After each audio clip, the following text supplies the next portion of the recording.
नमस्कार, स्वागत है आप सबका सेहत से जुड़ा हमारा खास कार्यक्रम हेल्थ गुरु देख रहे हैं आपके साथ मैं हूं पुनीत पाठक। दिल का मामला बड़ा नाजुक होता है, चाहे रिश्तों की बात हो चाहे सेहत की, लेकिन बदलती हुई आज की लाइफस्टाइल ने सबसे ज्यादा अगर किसी चीज पर इफेक्ट किया है तो हमारी सेहत है और खास तौर पर हमारा दिल है जो बहुत कुछ झेलता है। हम इमोशंस की बात नहीं कर रहे हैं बल्कि हम बात कर रहे हैं सेहत से जुड़ी। लगातार दिल के मरीजों की संख्या बढ़ रही है, हार्ट अटैक्स की रेट तेजी से ऊपर जा रही है। उम्र दराज लोग ही नहीं, अब नौजवान भी दिल की बीमारी का शिकार हैं और कई बार हार्ट फेल जैसी समस्याएं, हार्ट अटैक की समस्याएं इस वर्ग में भी दिखती हैं। ऐसा क्यों हो रहा है? आखिर हम अपने दिल का ख्याल रखने में कहां चूक रहे हैं? कौन सी स्थितियां हैं जो अलार्म देती हैं जिनको हमको इग्नोर नहीं करना है? और अगर आपको किसी भी तरह की कोई समस्या है तो करना क्या है, ये सब आपको बताएंगे आज के हेल्थ गुरु में। शुरुआत करते हैं आज के हेल्थ गुरु की।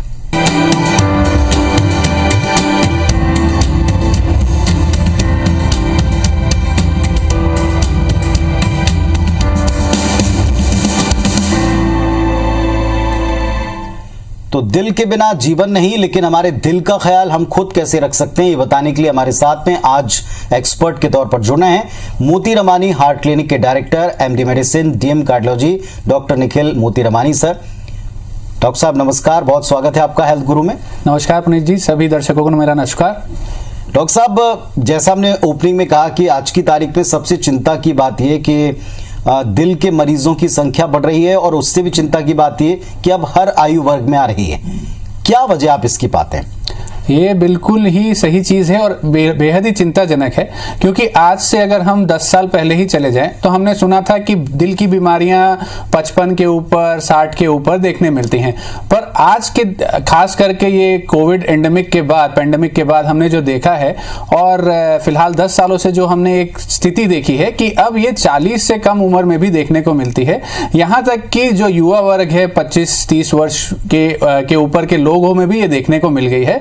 इसके पीछे जो महत्वपूर्ण 3 चीजें जो बदलाव आया है उसमें सबसे पहले है हमारा स्ट्रेस लेवल, दूसरा हमारी सीडेंटरी लाइफस्टाइल, जिसका मतलब जो हमारे एक्सरसाइज और जो बैठक करके जो प्रतिस्पर्धा का दौर है उसने हमारी शैली को ज्यादा एक जगह बैठने वाला बना दिया है, और तीसरा अहम है कि हमारा जो खान पान, जिसमें कि जंक फूड्स और हेल्दी फूड्स का कम होना हो गया है। डॉक्टर साहब, आज की तारीख में हमने पिछले कई दिनों से इस चिंता को जिया है, देखा है कि बहुत सारे लोग यंगस्टर्स हों या कम उम्र के हों या कई बार तो फिट, कई दफा तो जिम जाने वाले, वो भी हार्ट अटैक का शिकार बन रहे हैं। और इसने चिंता को बढ़ा दिया। लोग कहते हैं कि जो फिट दिख रहे हैं, चल रहे हैं, फिर रहे हैं, एक्सरसाइज कर रहे हैं, उनमें तो बीमारी हो नहीं सकती, लेकिन उनमें हार्ट फेल और हार्ट की प्रॉब्लम बढ़ती जा रही है। ये क्या वजह है? ये आजकल का सबसे ज्वलंत मुद्दा है, क्योंकि इसके चक्कर में कई जो युवा हैं जो खास करके काफी समय से जिम जा रहे हैं या काफी समय से कॉम्पिटिटिव स्पोर्ट्स में हैं, उनके लिए एक बहुत बड़ा एंजाइटी फैक्टर, बहुत बड़ा प्रश्न हो जाता है घर वालों की तरफ से और उनकी खुद की सेहत के लिए भी।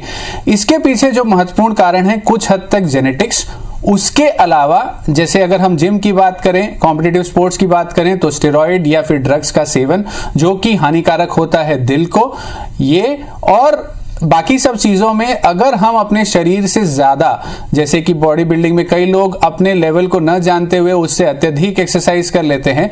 हमेशा दिल के लिए यह कहा गया है कि moderate exercise is good for heart, पर जब भी हम उससे अत्यधिक, यानी कहने का मतलब अगर हम खाना भी ज्यादा खाएं तो हम इतने फुल हो जाते हैं कि हम उठ नहीं पाते हैं। इसी तरीके से अगर हम एक लेवल से ज्यादा दिल के ऊपर जोर डालेंगे तो वो भी नहीं सहन कर पाएगा।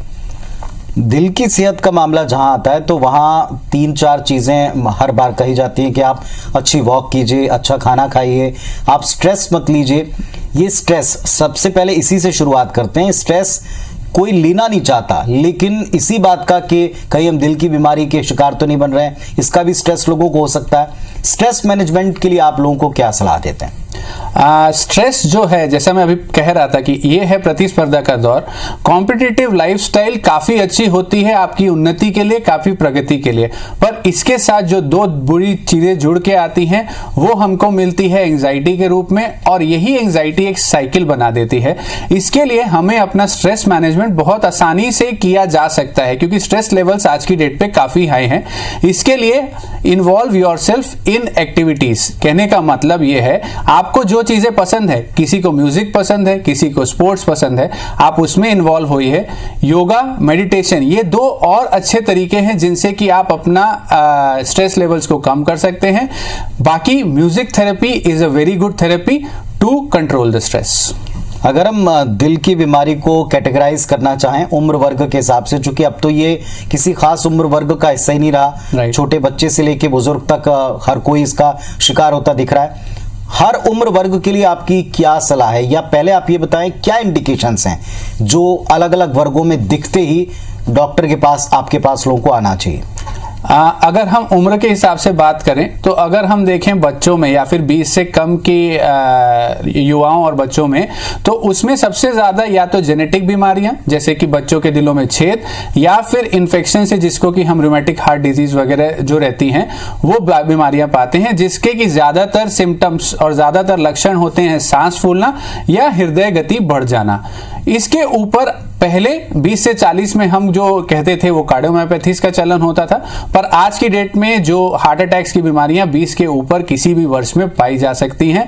तो सांस फूलना, छाती में दर्द उठना, चक्कर आना, अत्यधिक पसीना आना, बहुत ज्यादा थकान लगना, इसके छाती के दर्द के अलावा कभी कभी हृदय का दर्द जबड़ों में दर्द के साथ, कंधों में दर्द के साथ भी आता है। तो अगर कभी भी इस तरह के आपके लक्षण हो तो एक चेकअप कराना जरूर बनता है। आज की तारीख में साइंस बड़ा एडवांस हो गया है तरह तरह की टेक्निक से, लेकिन आज भी लोगों के जहन में एक डर है कि अगर आपको दिल की बीमारी हुई मतलब सीधा ऑपरेशन और फिर जीवन मरण का सवाल। क्या क्या टेक्निक्स हैं? ऑपरेशन तो ऑब्वियसली इसका एक उपचार का तरीका है ही, लेकिन सभी को ऑपरेशन की जरूरत नहीं पड़ती। आप लोगों को कैसे कन्विंस करेंगे? क्या क्या पद्धतियां हैं जिनसे हम आज इलाज कर रहे हैं? जी, हमको सबसे पहले तो कोई भी अगर दिल की बीमारी हो तो सबसे पहले उसके जड़ पे पहुंचना होता है कि बीमारी क्या है। उसके लिए हमारे चेकअप के रूप में पहले हमारे पास सिर्फ ईसीजी हुआ करते थे। आज की डेट में इकोकार्डियोग्राफी, जो कि बेसिकली दिल की सोनोग्राफी होती है, वो इतनी ज्यादा इवॉल्व हो चुकी है कि उसमें 2D 3D सब आ चुका है। बट 2D से ही हम इतना ज्यादा काफी कुछ पता लग सकते हैं कि आपको काफी जानकारी उससे मिल जाती है। इसके अलावा अगर आपकी जब भी एंजियोग्राफी होकर आपको यह पता लगता है कि आपके हृदय की नसों में ब्लॉक है, तो पहले लोग घबराते थे कि हमारे सीना काट दिया जाएगा, हमारे ऑपरेशन हो जाएगा। आज की डेट में अगर आप देखेंगे तो कई सारी बीमारियां सिर्फ एंजियोप्लास्टी, जो कि एंजियोग्राफी के तरीके से ही होती है, एकमात्र सुई आपके पांव में, या 99% आपके हाथ से होती है। पहले सिर्फ पांव से होती थी, आजकल 99% हाथ से होती है, तो उसके द्वारा हो जाती है। पहले हमारे जब हृदय में कैल्शियम होता था तो हमको बाईपास के लिए जाना पड़ता था। आजकल कैल्शियम के उसमें हमारे पास कई पद्धति है जिसमें कि हम एक शॉक वेव बोलते हैं। शॉक वेव एक ऐसी पद्धति है जो किडनी स्टोन्स के लिए यूज होती थी, किडनी के स्टोन्स तोड़ने के लिए। सिमिलरली एक बलून पद्धति के द्वारा हम उस कैल्शियम को क्षतिग्रस्त करके एक स्टेंट डाल के आपका बिना छाती खोले उसका ऑपरेशन हो सकता है। सिमिलरली रोटाब्लेशन। अब हम नसों के अंदर अल्ट्रासाउंड कर सकते हैं जिसको हम इंट्रावास्कुलर अल्ट्रासाउंड कहते हैं, जिससे कि ब्लॉक एक्चुअल में 70% है या उससे कम है, क्योंकि हमारा ज्यादातर जो हमारी नसें रहती हैं हम 70 के ऊपर यूजुअली ऑपरेशन प्रेफर करते हैं। अगर हम लेफ्ट मेन छोड़ दें तो वो उतना है कि नहीं। तो हमारे पास इतनी नई पद्धतियों का डेवलपमेंट हो चुका है कि हम पहले ये समझ सकते हैं कि असली स्थिति आपकी क्या है। अगर हम लाइफस्टाइल को, इतना बड़ा फैक्टर जिसको आप इग्नोर नहीं कर सकते, इसको थोड़ा सुधार कर अपने दिल की सेहत का ख्याल रखना चाहें, तो कोई थंब रूल्स हैं जिनको अपनाकर आप अपने दिल को सेहतमंद रख सकते हैं? या आपको मान लीजिए दिल की बीमारी हो भी गई है तो आप थोड़ा इसे कंट्रोल में रख सकते हैं? बिल्कुल, थंब रूल्स तो नहीं कहूंगा, पर हाँ कुछ चीजें हैं जो आपको जरूर करनी चाहिए। उसमें से सबसे पहले मैं कहूंगा स्लीप। आप हमेशा एक 6 से 8 घंटे की प्रॉपर स्लीप लीजिए, बिकॉज एक प्रॉपर स्लीप आपको स्ट्रेस से काफी रिलीफ देगी। उसके बाद आपकी डाइट, आपका जो खान पान है उसमें फ्रूट्स और सलाद या वेजिटेबल्स, हम जिसको कई बार इग्नोर करते हैं। हम लोग जितने भी लोगों से मिलते हैं हमें ये जानकारी तो कम से कम है कि हमारे में से कम 80% रोज फ्रूट्स नहीं खाते, पर आपके उसमें कम से कम 2 से 5 सर्विंग्स ऑफ फ्रूट्स, वेजिटेबल और स्प्राउट्स होना ही चाहिए। इसके बाद आता है एक्सरसाइज, जो कि मॉडरेट लेवल की होनी चाहिए, कम से कम 30 मिनट की होनी चाहिए। अगर आप इन चीजों को फॉलो करते हैं तो इन चीजों से ही आप काफी कुछ अपना हार्ट हेल्थ, बीपी और शुगर, काफी चीजों को कंट्रोल कर सकते हैं। आज की तारीख में जितना तेजी से हम दौड़ रहे हैं, आपने खुद स्वीकार किया, कंपटीशन है, स्ट्रेस हम लाख मना करें लेकिन हर चीज का थोड़ा बहुत प्रेशर हर व्यक्ति के ऊपर रहता है। लेकिन इसके बीच में जहां हमने लाइफस्टाइल बदली है, फास्ट की है, हम एक चीज शायद उतनी तेजी से भूल गए, रेगुलर चेकअप। ये कितना आवश्यक है कि आप एक नियमित अंतराल पर जाएं, और किस आयु वर्ग के लिए आप मस्ट या कंपलसरी मानते हैं? बहुत बड़ा फैक्टर बन के सामने आया है रेगुलर हेल्थ चेकअप्स, क्योंकि जैसा हमने देखा हार्ट की बीमारी को लें, आप देखेंगे कि अचानक हार्ट अटैक से आने वाले पेशेंट सबसे ज़्यादा होते हैं ज़्यादातर, क्योंकि हमको ये नहीं पता लगता कि हमने जो बीच में गैस की परेशानी समझी वो एक्चुअल में आपके हार्ट का दर्द था, आपकी नसों में ब्लॉक होने का दर्द था। तो इसीलिए अगर हमें कोई भी चीज़, जैसे कि हमने जो अभी पहले लक्षणों की बात की, उन लक्षणों में अगर हमको कोई लक्षण दिखता है तब तो आपको इमीडिएट चेकअप कराना चाहिए। उसके बावजूद अगर हमें कोई परेशानी नहीं है, उसके बाद भी कम से कम 40 की उम्र के बाद हमको साल में एक बार अपना परीक्षण कराना चाहिए, जिसमें कि ईसीजी, इकोकार्डियोग्राफी, टीएमटी साल में 1 वर्ष और कोलेस्ट्रॉल का टेस्ट साल में कम से कम एक बार जरूर कराना चाहिए।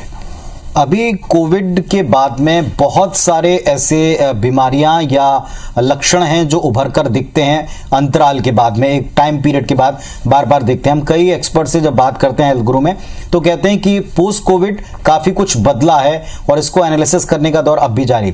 हार्ट प्रॉब्लम के केस में आप क्या मानते हैं? क्या पोस्ट कोविड कुछ चीज़ें ऐसी हैं जो आप बढ़ती देख रहे हैं? पोस्ट कोविड मेरे हिसाब से सारे के सारे जितने शरीर के सिस्टम होते हैं वो सारे के सारे कहीं ना कहीं क्षतिग्रस्त हुए हैं, पोस्ट कोविड भी। इसीलिए पहले जब हम सिर्फ कोविड सुनते थे, उसके बाद आया लॉन्ग कोविड और अब आया है पोस्ट कोविड। सो काफ़ी ज़्यादा रिसर्च इसके ऊपर चल रही है और चलती रहेगी। पर हार्ट के ऊपर अगर हम बात करें तो हमने जो देखा, यंग्स में हार्ट अटैक, हृदय कमज़ोर होना जिसको कि हम बोलते हैं कि उनका पंपिंग फंक्शन कम हो गया है, मसल डैमेज है और कार्डियोमायोपैथी डेवलप हो चुकी है, कुछ इस तरीके की प्रॉब्लम हमने पोस्ट कोविड का खासकर हम ज़्यादा महसूस कर रहे हैं और पा रहे हैं लोगों में। तो बिना हार्ट के हम सरवाइव नहीं कर सकते, लेकिन हार्ट के लिए हम क्या कर सकते हैं और क्या बिल्कुल नहीं करना चाहिए, डूज डोंट्स के ऊपर थोड़ी चर्चा करेंगे।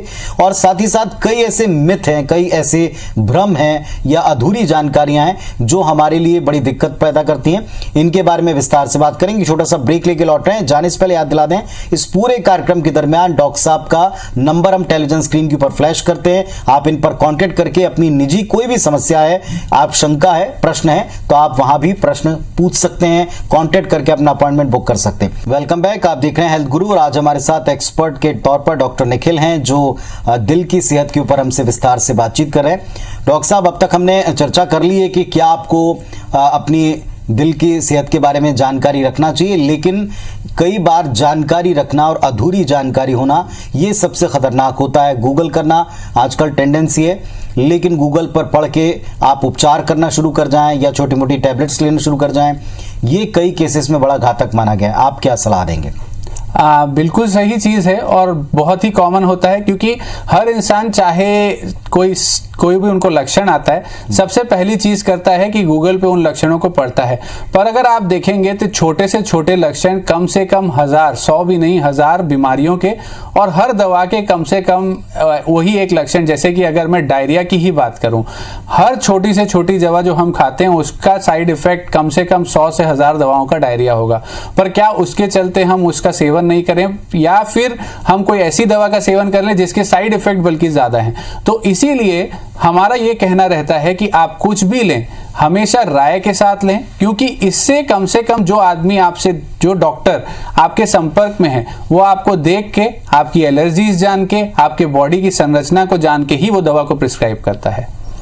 आज की तारीख में एक और भ्रम, हालांकि अभी धीरे धीरे करके टूट रहा है, लेकिन फिर भी है कि अगर आपको हार्ट संबंधी कोई प्रॉब्लम है तो आपको मेट्रोज ही जाना चाहिए, बड़े शहरों का रुख करना चाहिए, एडवांस ट्रीटमेंट या सही ट्रीटमेंट आपको वहीं पर मिल पाएगा। अब ये मिथ टूट जरूर रहा, लेकिन ऐसे लोगों को आप क्या कहेंगे जो अभी भी सोच पकड़ के चल रहे हैं? एक समय था कि जब हमारे रायपुर शहर में काफ़ी सारी सुविधाएं उपलब्ध नहीं थी। अगर मैं आज से 20 साल पहले की बात लूं, हमको एक मामूली इको कार्डियोग्राफी के लिए भी हमको दिल्ली जाना पड़ता था।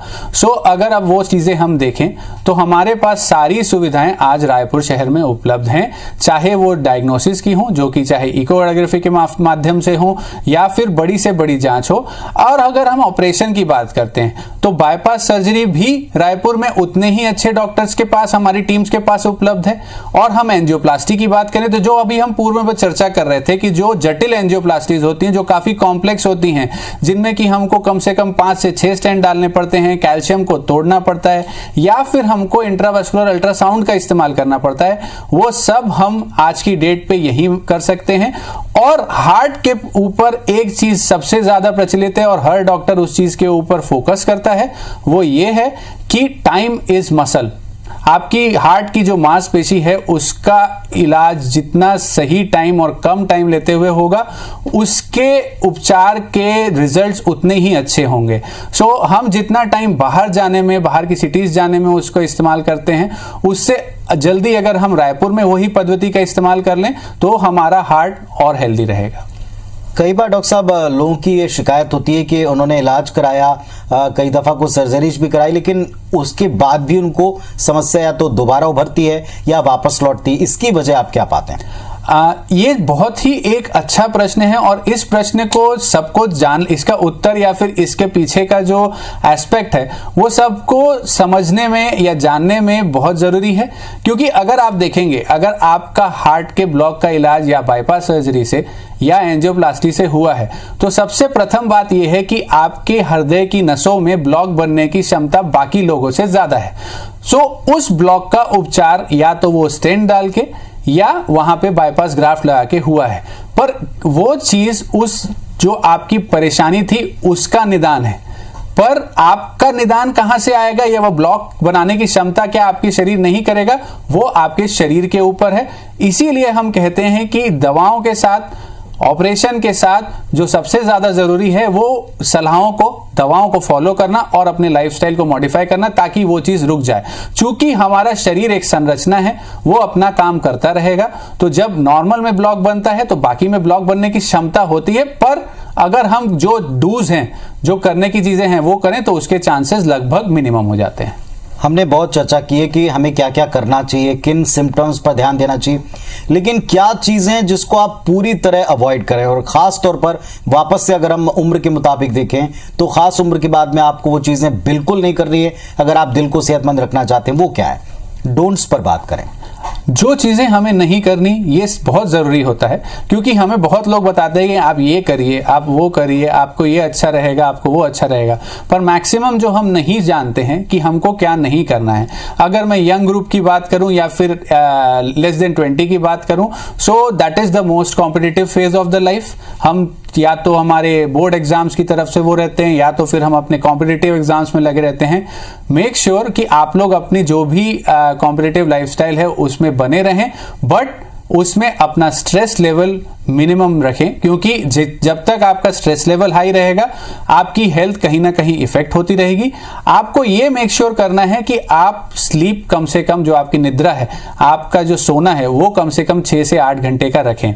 अगर हम आगे के उम्र की बात करते हैं तो अगर आपको कोई बीमारी है जैसे कि शुगर, बीपी, कोलेस्ट्रॉल, हार्ट की बीमारी, किडनी की बीमारी, तो आपकी जो दवाइयां चल रही हैं उन्हें बिना डॉक्टर के कंसल्ट के मत बंद करिए, क्योंकि कई बार हमने देखा है कि बीपी की दवा अचानक बंद करने से, शुगर की दवा अचानक बंद करने से लोगों ने किडनी, हार्ट, ब्रेन स्ट्रोक जैसी चीजों का सामना करना पड़ा है।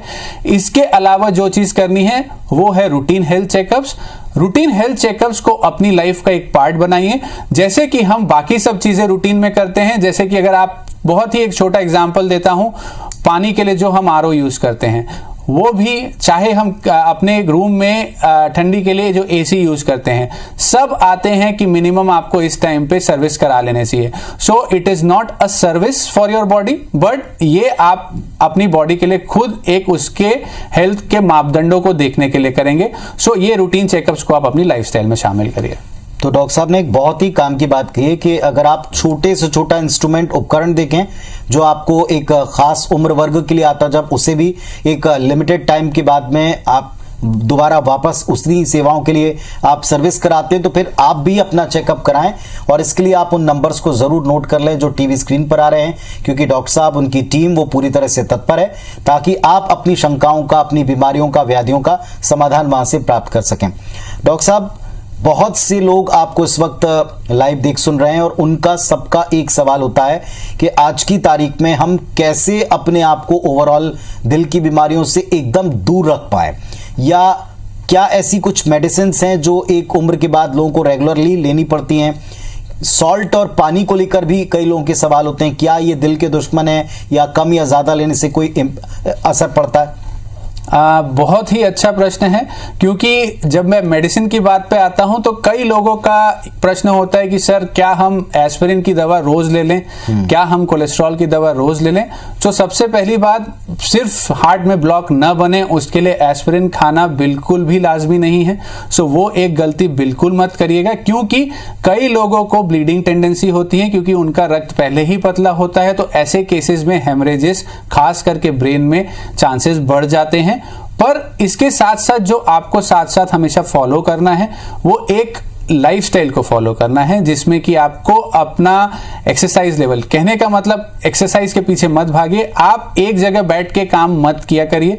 आपका इनफैक्ट ऑफिस टाइमिंग भी अगर सिर्फ बैठ के करने का है, मेक श्योर कि आप 10 मिनट उसी ऑफिस में वॉक कर लें, क्योंकि आप जितना अपनी बॉडी को सेडेंटरी रखेंगे आपका जो बॉडी मेटाबॉलिज्म रेट है वो उतना कम रहेगा। सो इसलिए हमारा जो खाना है वो डिपॉजिट ज्यादा होगा रादर देन यूज होने के। सो इन छोटी छोटी बातों के पीछे अगर हम अपना ध्यान रखेंगे तो शायद हमें वो टैबलेट तक की नौबत जानी ही नहीं पड़ेगी। इसके अलावा स्ट्रेस मैनेजमेंट के ऊपर फोकस रखें, और अगर आप अपने आप को अनहेल्दी या फिर आपके साथ कोई एक प्रॉब्लम है उसके ऊपर कभी भी फोकस ना हटाएं, ये सोच के कि नहीं अब मैंने इसको ट्रीट कर लिया है। बहुत सारे लोगों के घर में हार्ट पेशेंट है सर, और कई दफ़ा लोग जो हैं हार्ट अटैक को समझ नहीं पाते हैं, और अगर आ जाए, समझ में आ जाए तो क्या तत्काल करें आप तक पहुंचने के, एम्बुलेंस के आने के, ये भी थोड़ा सा बताएं। कई लोगों का सवाल होता है, समझ काम नहीं करती कि उस वक्त हमें करना क्या है। बिल्कुल ज़रूरी है 2-3 चीज़ें, जो अगर लगता है कि हमारे घर में किसी को या हमारे आसपास किसी को हार्ट की प्रॉब्लम उठी या हार्ट अटैक हुआ है, 2 चीज़ें हमने बहुत कॉमन देखी हैं जो हमारे पास होती हैं, हमारे घर वालों को होती हैं। एक, जो छाती का दर्द उठना होता है, और एक अचानक से बेहोश हो जाना होता है। तो अगर आपके घर पे किसी को छाती का दर्द उठता है जिसमें पसीना आ रहा है या बेहद आपको लगता है कि हार्ट अटैक का सिम्टम है, तो एस्पिरिन की 4 चबाने वाली गोलियां 75 मिलीग्राम की उनको उसी समय चबाने के लिए दे दें, और तुरंत जब तक एम्बुलेंस का या फिर आप अपने आप से उनको कोई आसपास की क्लिनिक जहां पे ईसीजी सबसे पहले मिल सके और एक डॉक्टर का ओपिनियन मिल सके वहां पे ले जाएं। पर तब तक के लिए एस्पिरिन की 4 गोलियां आपका मदद जरूर करेंगी। अगर आप किसी को अपने पास बेहोश होते देखते हैं, सबसे पहले उनका पल्स चेक करिए, और इसीलिए आजकल हम लोग एक ड्राइव भी कर रहे हैं जिसको कि बोलते हैं save a life CPR drive. CPR cardiac massage होता है। सो अगर हम सिर्फ डॉक्टर्स या हेल्थ प्रोफेशनल ही नहीं, हम हर घर में अगर एक आदमी भी इसे जानता है तो हम जितने लोगों आम आदमी तक पहुंचा पाएंगे, क्योंकि ये प्रोसीजर कोई मेडिकल प्रोसीजर नहीं है, ये लाइफ सेविंग प्रोसीजर है। सो उसका इस्तेमाल करें। तो डॉक्टर साहब ने इतने काम की जानकारियां आपको दी हैं, आप ध्यान से इसे अपनों तक भी पहुंचाएं, उन नंबर्स को भी पहुंचाएं जो टीवी स्क्रीन पर डॉक्टर साहब के फ्लैश हो रहे हैं। डॉक्टर साहब बहुत बहुत धन्यवाद इतनी सारी काम की इन्फॉर्मेशन हमारे दर्शकों के लिए शेयर करने के लिए। उम्मीद करते हैं कि जो कुछ भी आपने कहा है लोग अपने दिल की सेहत का इससे ख्याल रख पाएंगे, चिंताओं से मुक्त हो पाएंगे। बहुत धन्यवाद आपका हमारे साथ जुड़ने के लिए। Thank you very much.